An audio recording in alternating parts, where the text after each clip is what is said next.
ఓ రైతు బిడ్డ సీఎం అయితే కొందరు ఓర్వటం లేదన్నారు సీఎం రేవంత్. ప్రజలు అవకాశం ఇస్తేనే తాను సీఎం అయ్యానని, అంతేగాని అమెరికా నుంచి రాలేదన్నారు సీఎం రేవంత్. కొన్ని రాజకీయ పార్టీలకు కొంతమందికి అధికారం పోయినా కడుపుమంట ఉంటుంది, బాధ ఉంటుంది, దుఃఖం ఉంటుంది, ఆవేదన ఉంటుంది.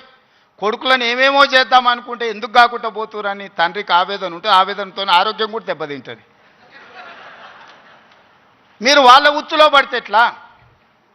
నేనెవరినే? మీరందరు కలిసి చేస్తేనే ముఖ్యమంత్రి అయినా కదా. నేను ఆకాశం నుంచి ఊడిపడ్డానా? అమెరికా నుంచి వచ్చినా? ఏం నుంచి వచ్చినా?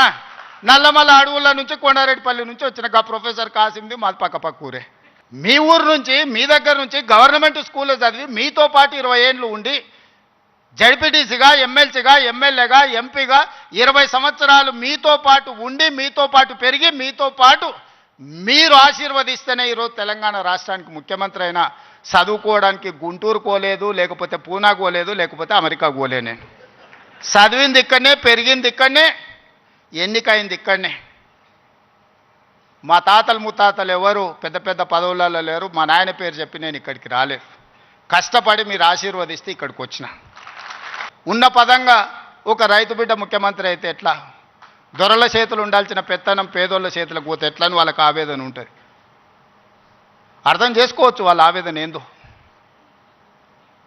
అట్లాంటి వాళ్ళ ఉచ్చుల పడకండి.